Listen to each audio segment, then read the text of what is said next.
Olá pessoal, então esse é o nosso último vídeo aí falando sobre a importância da leitura e literatura na escola, né? E a gente vai estar relembrando ao decorrer desse vídeo aí algumas passagens de vídeos anteriores.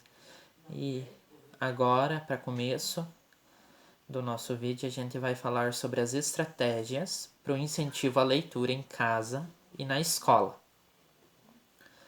A prática da leitura em nosso país é insatisfatória, mesmo nas escolas, lugar onde ela sempre deveria estar presente. Dessa forma, cabe ao professor estimular a leitura através de estratégias de ensino.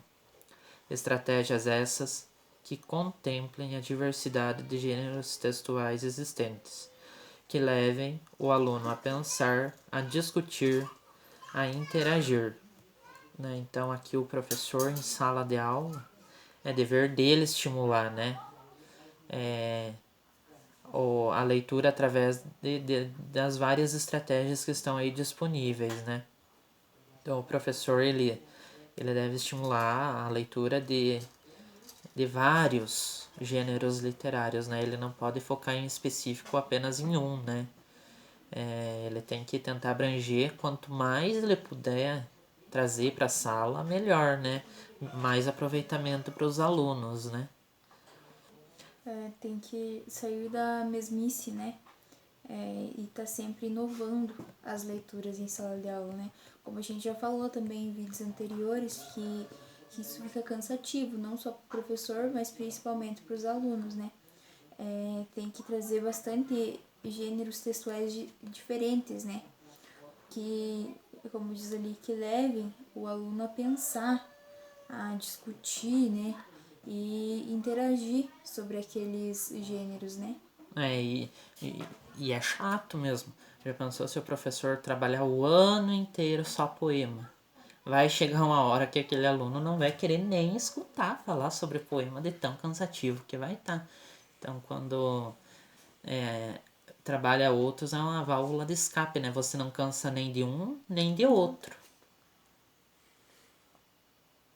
A leitura em sala de aula é uma habilidade que deve ser treinada de várias formas. É necessário despertar o prazer pela leitura e também a curiosidade para que os alunos busquem as respostas nos livros. Sendo assim, cabe ao professor o papel de sedutor, pois é ele o intermediador entre o aluno e o livro. Está nas suas mãos deste profissional tornar o aluno um leitor assíduo, ou um jovem que, devido a um mau professor, não gosta de ler. Então, talvez por conta desse mau professor que só levou aventuras, só levou crônicas na sala de aula, esse aluno não gosta de ler, né? Ou só levou algum texto algum livro, né, que o aluno não gostou, porque aquela questão, se a gente adulto tem o direito de trocar o livro, né, se começa a ler um livro ali, não gostou, pega e troca, começa a ler outro, o aluno também pode ter esse direito, né, não tem como você obrigar o aluno a ler tal coisa, né. E a partir do momento que você faz com que ele leia por obrigação apenas para obtenção de nota, ele vai ser realmente esse aluno que não vai gostar de ler, né? Ele só vai fazer porque ele, por obrigação, né? Não, eu li porque eu precisava de nota e o professor queria avaliar. Ele não vai ler por aquele prazer que a gente tanto falou, tanto citou nos vídeos anteriores, né? Aí tá um exemplo de porque quando todos os jovens saem da escola, eles não leem mais, né? Porque daí eles ficam com aquilo na cabeça. Ah, não, eu só lia porque eu precisava tirar nota, né? Não porque ele gostava. Porque se o aluno realmente gostava, depois que ele sair da escola, ele vai continuar lendo. Ele vai dar um jeito de procurar um livro, né? Ou talvez comprar, ou emprestar de alguém. Ele vai estar sempre naquele caminho, né? É por meio da leitura que conhecemos o mundo e sabemos das notícias ao nosso redor.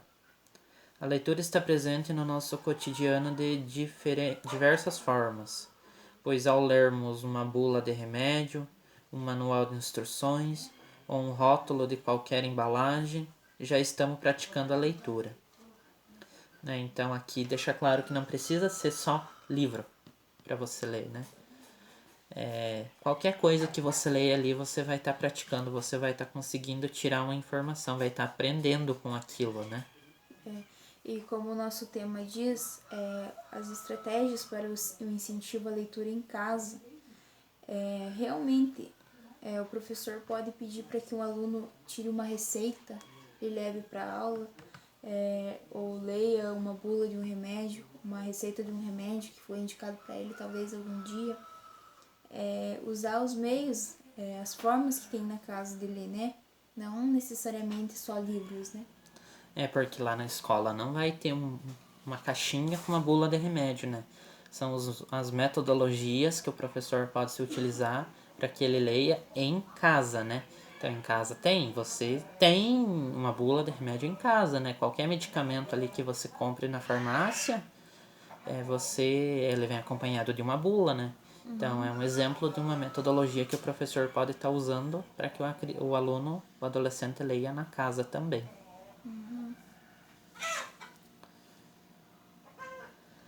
Mas o que os jovens menos gostam de ler são os livros, e as desculpas são inúmeras. Devido ao grande número de páginas, que torna cansativo, devido ao tempo que nos dias atuais é muito corrido. No entanto, eles não sabem que muitas vezes os livros podem até ser complicados e assustadores, mas também despertam em nós os mais variados sentimentos, como a emoção, a raiva e o medo. Né? Então a gente precisa trabalhar na cabeça desse jovem. Não é porque o livro às vezes é grande que ele vai se tornar cansativo. Se for uma história boa e que agrade, ele vai ler aquele livro, num estralinho, né? Rapidinho ele termina de ler e aquele monte de página que parecia não ter fim, passou que ele nem percebeu. Realmente é aquele ditado, né? Nunca julgue um livro pela capa, sem você ver realmente aquele conteúdo, né? Então a leitura nos leva a vários lugares, a outros tempos, e faz com que imaginemos a história bem próxima de nós. Muitas vezes vamos tão longe que nos sentimos dentro dela. Viajamos, sonhamos, torcemos pelos personagens, nos angustiamos, mas o aluno só terá esse sentimento se for estimulado.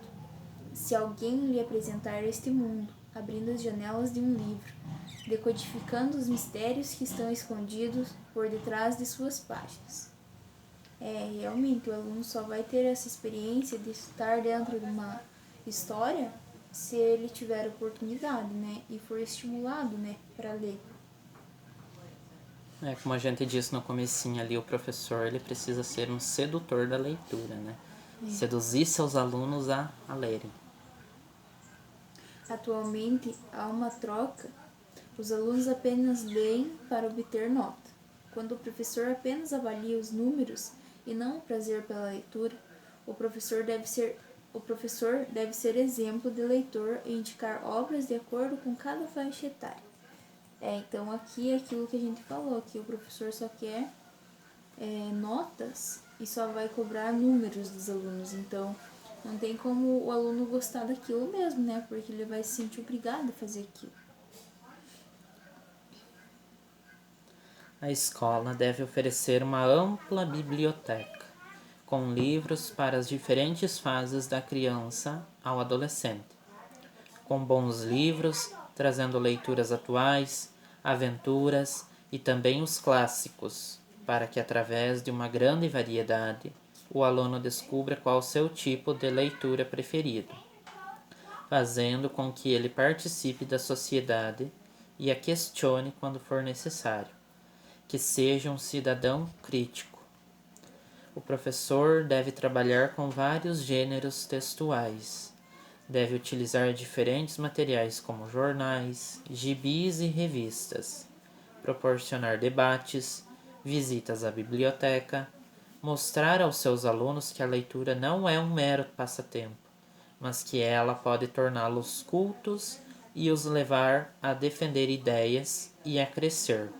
né? Então o professor tem que mostrar que a leitura é muito além de um pequeno passatempo, né? Que através dela a gente cria asas, né? E como a gente já falou em vídeos anteriores, conhecimento é poder. O professor deve mostrar que os livros não são pretextos para avaliação, que a leitura em sala de aula e em casa proporciona um contato muito importante com o livro, seja ele de conteúdo real ou de ficção. Se essas leituras forem bem encaminhadas pelo professor, o aluno pode vir a tornar-se um bom leitor futuramente. Então, realmente, né? Se ele já lê desde pequeno, claro que futuramente ele vai ser um bom leitor. Se ele não lê nada enquanto pequeno, futuramente ele não vai ler nada mesmo, né?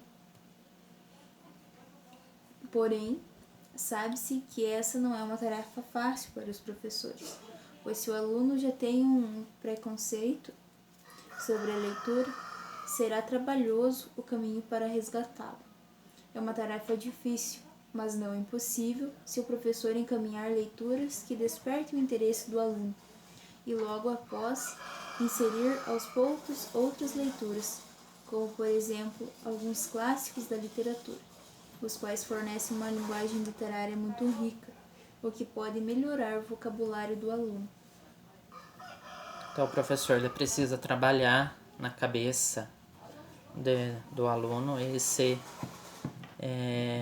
essa ideia que ele já traz desde lá de casa, né? Esse conceito que ele já traz desde pequeno, né? De que a leitura é chato, né?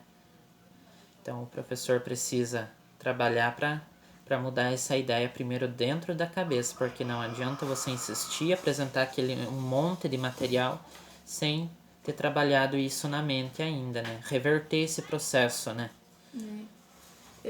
Eu conheço um professor que ele usava uma estratégia, se for ver, uma estratégia bem legal.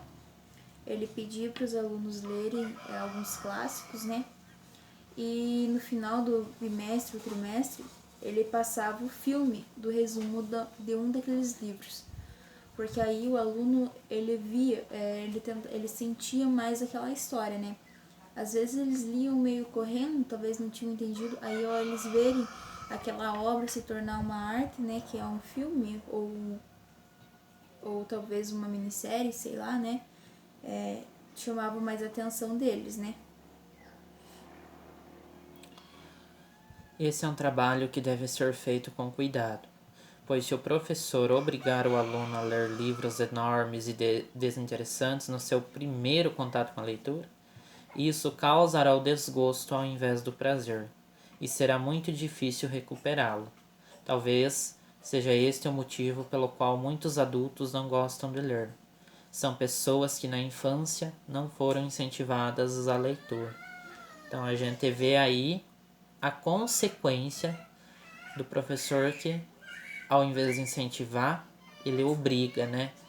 Então quando é feito por obrigação, o problema ele se torna tão grande que vai persistir aí pela vida adulta, e depois de estar nesse ponto é difícil, muito difícil de reverter. Em casa, os meios de comunicação e os livros disputam a atenção das crianças que, na maioria das vezes, preferem o que é mais fácil, ou seja, a internet, a televisão e entre outras coisas, né? Cada vez mais, este mau hábito aumenta nas famílias brasileiras, onde a leitura é trocada por outra atividade mais fácil. Atitude essa que infelizmente passa de pais para filhos, gerando cada vez mais uma sociedade desinteressada pela leitura. Por isso, a grande importância da participação da família na escola, para que em casa deem continuidade ao trabalho iniciado pela escola, pois os pais também são educadores e seu papel é educar, seja com palavras ou com exemplos. Por isso, os filhos de pais leitores também gostam de ler, enquanto que os filhos que leem de quem não lê também não demonstram interesse pela leitura. É aqui aquela questão do exemplo, né?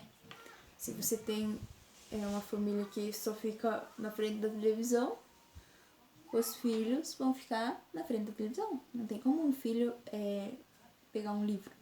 Se os pais ficam só lá desde sempre, ele já está acostumado naquela rotina, né?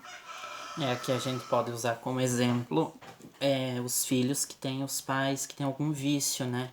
Um vício constante. Por exemplo, quem fuma, né? Os pais que fumam têm grandes chances de terem filhos fumantes, né? Porque eles estão sendo exemplo daquilo. Eles são exemplos do vício, né? Então, os filhos verem os pais fumarem, e vai dar também, eles vão entender, não, meus pais fumam todo santo dia, por que eu não posso também, né? Então, ele vai pegar. E assim funciona com a leitura, né? Se aquele aluno ele tem pai e mãe que são leitores ativos, que leem, que comentam, né, que procuram estar informado, lógico que a criança vai ver aquilo, vai se interessar, né, porque o exemplo está dentro de casa. Então, a criança é espelho do comportamento dos pais, né? A gente brinca assim que se você quer conhecer realmente os pais, observe como a criança se comporta, porque ela realmente. ela se comporta totalmente como os pais são, né? Não pode ser diferente, né? Porque ela se comporta de acordo com o que ela recebe.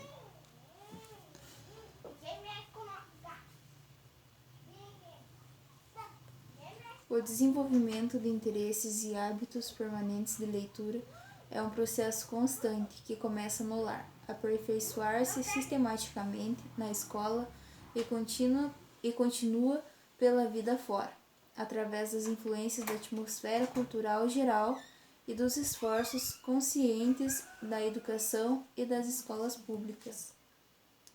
A escola não é a única culpada pelos baixos índices da leitura. Como vemos, a família também é uma parte muito importante na motivação da criança. Em casa, toda atitude que leve ao mundo da leitura é interessante. Então, gente, a família aí ela tem papel fundamental na formação do cidadão, né? Então não cabe só a escola formar leitores, é dever da família também participar desse processo. Como a gente falou ali, precisa dar exemplo, precisa cobrar realmente, marcar em cima, né? Porque as coisas ruins do mundo, eles pegam com muita facilidade. Mas um bom hábito como esse torna-se chato diante das oportunidades que o mundo afora nos proporciona. Realmente. E é muito mais fácil você ter influências negativas no mundo do que boas, né? A questão tá nas ruas até mesmo, né? Porque querendo ou não, o Brasil ele é cheio de crianças na rua, né? Infelizmente. E que exemplo que essas crianças vão ter? Grande maioria não vai saber nem o que é um livro, né? Se alguém não ajudá-los, né?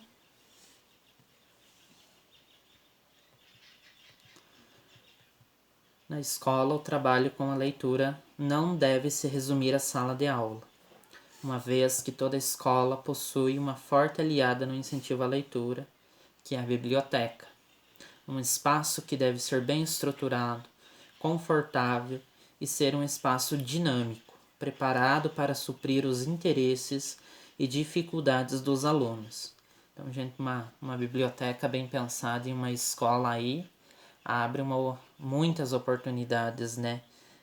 Vai chamar a atenção realmente do aluno. Como exemplo, eu posso falar de nós dois aqui, né? Na escola que a gente fez o ensino médio, a biblioteca era muito bem pensada, né?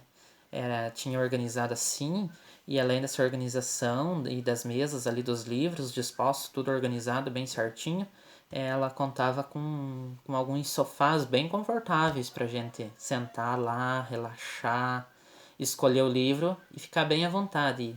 A bibliotecária que a gente tinha lá também, ela era muito divertida, né? Ela realmente dominava. Você chegava lá, ela perguntava, você já tem um livro em mente? Se a gente não tivesse, ela dizia, eu tenho esse daqui. E ela te dava praticamente um resumo, assim, todo bem trabalhado daquele livro, para realmente despertar na gente a vontade de pegar, não, eu vou pegar esse livro e vou ler porque a bibliotecária ela diz que conta isso, isso, isso, isso. Então, desperta realmente a vontade de descobrir o que tem dentro daquilo lá. Realmente. Então, ó, como a gente já falou, ela deve possuir também um bom profissional bibliotecário, então, o qual deve estar atualizado e apto a informar as mais variedades de leitura. O incentivo à leitura é um dos maiores desafios da escola e ela deve estar bem preparada para realizar esse trabalho a contento. Nos anos iniciais, é importante que o professor trabalhe em atividades de contação de história, por exemplo, que são ótimas para despertar o interesse das crianças. Pequenas histórias ou até mesmo contos de fada chamam a atenção das crianças, sendo este o melhor meio para cativá-las. Já os adolescentes gostam de histórias de aventura, mistérios, de um bom romance, cada um adequado à sua faixa etária. Então, o professor ele deve saber que gênero textual ele deve usar com seus alunos, né? Talvez com os maiores lá do ensino médio, talvez ele tenha que dar uma analisada ali do que a maioria dos alunos preferem, né? E trazer para a sala de aula aquele gosto deles. E se for preciso mudar alguma coisa, o professor mudar, né? E estar sempre atento com a necessidade dos alunos, né? Saber o que os alunos querem, né? Incentivá-los ao teatro é um meio dinâmico de ler e se expressar, pois trabalha a leitura e vocabulário ao mesmo tempo. Torna o aluno mais espontâneo, melhora a linguagem, enriquece o léxico e é uma atividade divertida que realmente desperta a curiosidade nos alunos. Né? Então, quando o professor ou a escola ela proporciona isso, participar do teatro, aí está trabalhando o aluno no todo, né? Ele vai conseguir ler, ele vai ter uma boa fluência e, acima de tudo, ele vai conseguir se expressar, né? Hoje a gente percebe uma grande dificuldade em se expressar, né? Colocar para fora o que está sentindo. Principalmente nos adolescentes, né? É mais difícil essa questão, né? Porque eles já são mais fechados, né? E a questão do teatro ela é interessante, porque quando os alunos estão lendo aquela peça de teatro, eles já estão usando o imaginário, né? Eles estão imaginando como que eles vão fazer cada cena, como que vai ser, como que eles vão preparar o cenário, né? A entonação da voz, tudo, como que o personagem atua naquela peça. Isso é legal porque vai chamar a atenção deles, né? Vai fazer eles ficarem com uma vontade de apresentar logo, né? E naquele, voltando a falar sobre a questão de se expressar nos adolescentes, né? A gente, quando é adolescente, passa por um momento difícil, né? A transformação do corpo. Então, isso já dificulta um pouco mais a questão de se expressar, né? Você está passando por um processo que você nunca tinha visto antes, nunca tinha sentido aquilo. Então, você fazer com que o aluno venha se expressar, colocar para fora o que está sentindo, é muito importante, porque senão vai se tornar, né, vai ficar difícil lidar com aquele adolescente, né? E com isso vem os vários casos de depressão aí, de suicídio na adolescência, né? Tanto de jovens que tiram a vida por não conseguirem colocar para fora, né, o que estavam sentindo, né? E eles se sentem desvalorizados, sentem que ninguém dá atenção. Então, uma boa leitura ajuda até nessa questão aí, né, do saber colocar para fora o que está sentindo. Então aí, dando sequência a isso que a gente está falando, vamos ver então boas estratégias de leitura que despertam o prazer de ler, né? Então, nas escolas, é comum o professor oferecer um questionário após uma leitura. Acabar com esses questionários também seria uma boa maneira de despertar a interpretação particular do aluno, pois muitas vezes tais questionários levam o aluno apenas para um caminho, somente a uma interpretação, que talvez não seja a dele mesmo, e sim ao que ele foi levado a pensar.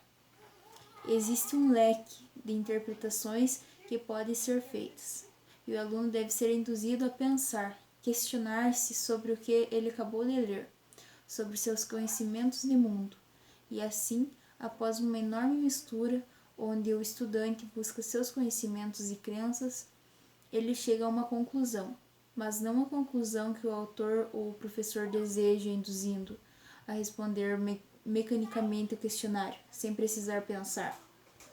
Depois de um texto escrito, um texto Depois de escrito, um texto pode ter muitas interpretações, sem que haja um certo ou errado, desde que o aluno argumente sua opinião, exponha suas ideias e lute para prová-las. Aí então teremos um leitor que não deixa ser levado pela sociedade, mas que defende o que pensa, e pensa porque lê, porque tem opiniões críticas. Realmente, esses questionários são muito chatos. O aluno, ele se sente pressionado aquilo, né?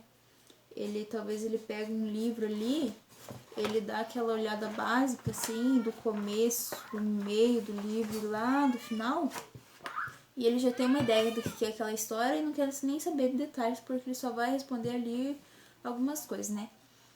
E se ele não se sente pressionado, ele vai pegar aquele livro, ele vai prestar atenção nos detalhes, né? Ele vai mergulhar realmente naquilo, né? Porque não existe um certo ou errado para uma interpretação, né?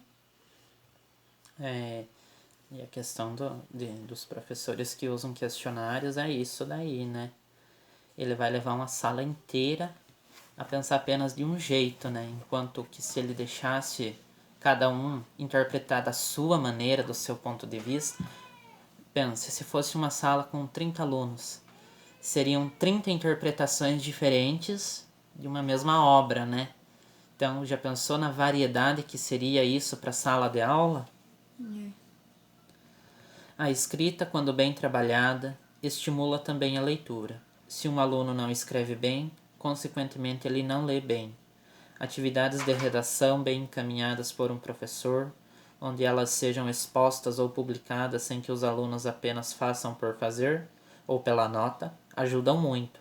Os alunos veem que seu trabalho é importante e que ele está sendo valorizado. Isso desperta a vontade e o interesse de escrever algo corretamente, com o devido cuidado e capricho. O aluno deve se sentir importante. Ver o que ele escreve não será lido apenas pelo professor e depois jogado fora, mas que outras pessoas poderão ver seu trabalho. Outro método são as oficinas de leitura, nas quais o professor poderá incentivar os alunos a produzir suas próprias obras, poesias, livrinhos de histórias em quadrinho e outros tipos. Também deve incentivar seus alunos a sempre exporem os seus trabalhos. É uma forma de valorizar o que foi feito e dessa maneira o aluno também conhece as obras dos seus colegas de classe, proporcionando uma troca de experiência entre eles e, sem perceber aos poucos, a leitura e a escrita entram na vida social dos alunos. Outro método importante de incentivo seria proporcionar o contato dos alunos com os mais diferentes textos, como em blogs, e-mails, sites, redes sociais, e os alunos podem observar as diferenças entre os textos virtuais e os textos encontrados nos livros. A maneira como o meio virtual chama a atenção do leitor e como um bom livro pode prender um leitor por horas são duas vias diferentes e interessantes. Mostrar aos alunos que eles podem estar inseridos nos dois meios, que podem ter um blog e postar suas experiências, indicar livros, revistas, opinar sobre outros blogs, criticar, elogiar, enfim, mostrar que os alunos podem ser participativos e que suas opiniões são muito interessantes. Essa também é uma forma de incentivo à leitura. Então a gente vê aí que existem várias formas de se trabalhar, né? Espero que vocês tenham tirado algum proveito de todos esses vídeos que a gente fez, né? Sobre a leitura e literatura, porque são assuntos, assim, muito importantes mesmo, né? professor que cuida e se atenta para isso, ele vai estar formando bons leitores e cidadãos realmente críticos que se importam com a realidade em que a gente vive. Então, a gente encerra aqui na apresentação do nosso trabalho. Esse é o último vídeo. A gente agradece aí pela oportunidade de estar apresentando ele em formato extensão. E até logo. Até logo, gente. Espero que vocês tenham tirado algum proveito de pelo menos um desses vídeos que a gente fez, tá? Até. Até mais.